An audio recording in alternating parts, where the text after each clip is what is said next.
Assalamualaikum warahmatullah. Ini kita ada di Museum Panorama 1453. Di sini digambarkan bagaimana penaklukan Konstantinopel. Kita lihat ini adalah bendera Bizantium. Bendera Bizantium yang diturunkan oleh pasukan Islam. Mereka menggantinya dengan bendera Utsmaniyah. Ini adalah bendera Utsmaniyah. Ini yang di atas ini namanya Ulubati Hasan.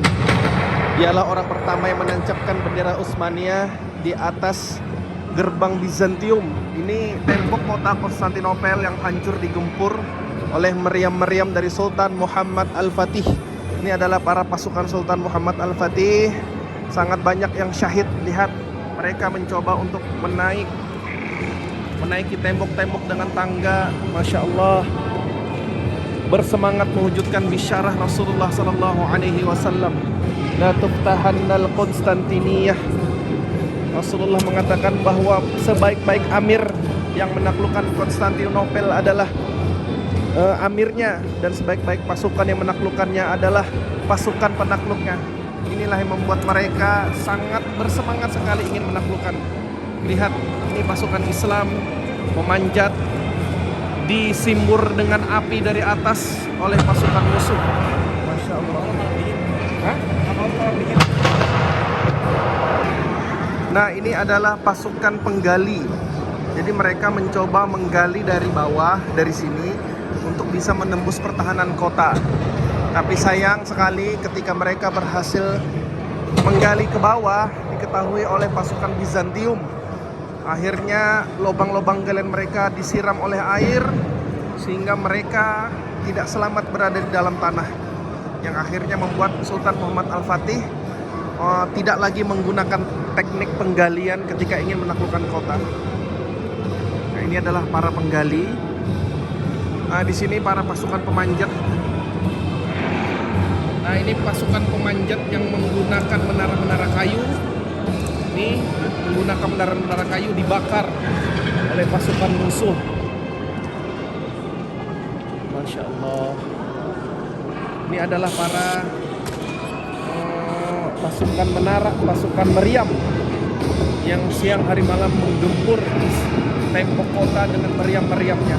Ini terlihat meriamnya di sini, bola meriamnya di sini yang menghancur kota. Nah, ini adalah Sultan Muhammad Al-Fatih. Di sini memberikan perintah Sultan Muhammad Al-Fatih. Ini adalah Syekh Aksyamsuddin, guru daripada Sultan Muhammad Al-Fatih, yang senantiasa berdoa kepada Allah, mendoakan agar tembok kota berhasil ditaklukkan oleh Sultan Muhammad Al-Fatih. Masya Allah, ini adalah meriam raksasanya, meriam raksasa.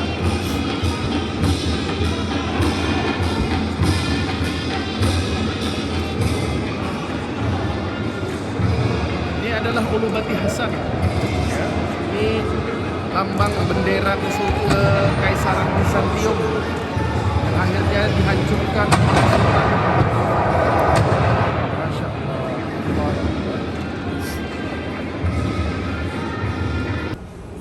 Nah, ini adalah gambaran daripada penaklukan Konstantinopel. Masya Allah.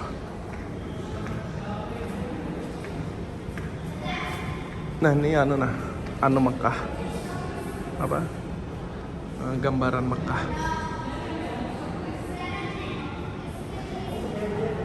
Ini kita berada di Museum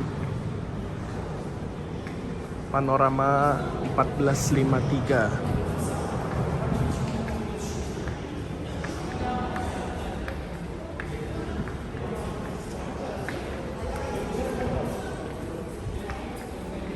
Di sini dijelaskan bagaimana gambaran penaklukan kota Konstantinopel. Nah,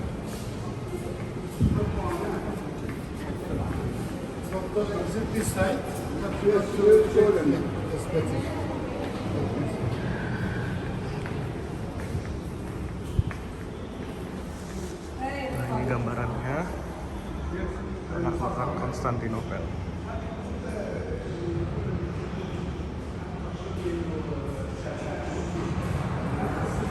Ini meriam yang besar.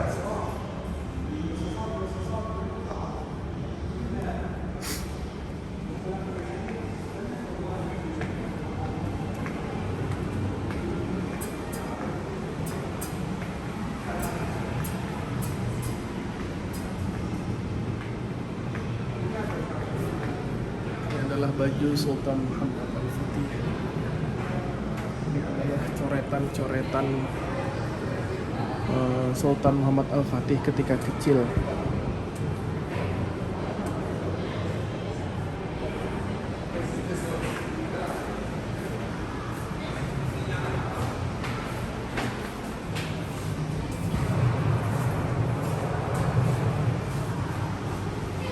Nah, ini gambaran penaklukan Konstantinopel. Jadi ini adalah tembok Konstantinopel mengelilingi kota. Ini Konstantinopel di sini. Di dalam tembok. Ya, jadi Al-Fatih itu menyerang dari di sana Edirne. Edirne di sini.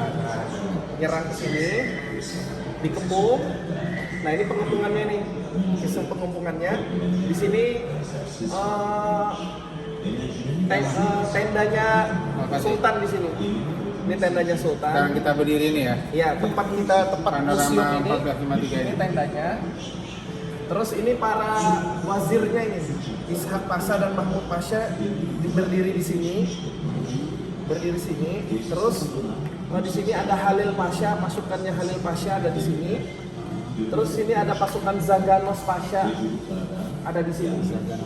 Zaganos Pasha. Tapi yang di lautnya ada juga nama komandannya tapi nggak ditemukan. Ada nama komandannya. Nah, ini Bosporus, ini Marmara, ini Selat Tanduk Emas. Di Selat Tanduk Emas ini dirantai oleh Bizantium agar tidak ada kapal yang bisa masuk di sini. Karena daerah sini sangat rawan. Ini termasuk tembok yang rawan, tapi karena ada rantai jadi lebih kuat. Nah, oleh Al-Fatih ketika mereka hanya bisa menguasai di sini, mereka seberangkan kapal dari sini. Nah, ini namanya Galata. Ini Tower Galata. Kelihatan kalau dari Hagia Sophia. Yang sekarang daerah sini jadi Masjid Sulaiman. Iya, daerah-daerah sini nih, daerah-daerah sini. Nah, ini tembok, nama-nama temboknya nih, nama-nama pintu masuknya. Belgrade Kapel, Silivri Kapel, Mevlana Kapel, Top Kapel, Edirne Kapel. Ini nama-nama yang sekarang jadi museum ya. Ya. Nama-nama apa? Jalur masuk. Jalur masuknya, nama-nama pintu masuknya untuk menuju ke sini. Nah, yang paling rawan sudah diamati oleh Sultan Muhammad Al-Fatih. Daerah yang paling lemah itu daerah sini. Daerah yang kita berdiri nih. Ya. Daerah yang kita berdiri ini. Oleh karena itu makanya meriamnya ditempatkan di sini. Ditempur dari situ ya. Meriamnya tempatkan di sini. Meriamnya. Nah, nanti Sultan Al-Fatih itu masuk lewat daerah sini. Namanya pintu Carisius. Pintu Carisius. Nah, ini Giovanni Giustiniani.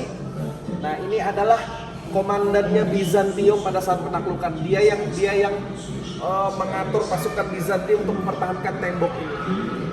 Nanti di terakhir dia terluka dan dia melarikan diri. Setelah dia melarikan diri, barulah tembok ini lebih mudah untuk dihancurkan, untuk ditaklukkan. Nah, Al-Fatih masuk lewat sini, terus jalan ketika menaklukkan kota sampai ke Hagia Sophia. Ini hipodrom, tempat pacuan kudanya Kaisar Bizantium. Ini Bukolion, ini tempat istananya Kaisar Bizantium, Bukolion Sarai. Nah, nanti Al-Fatih masuk ke sini. Penduduk kota banyak yang bersembunyi di dalamnya. Ketakutan diampuni oleh beliau.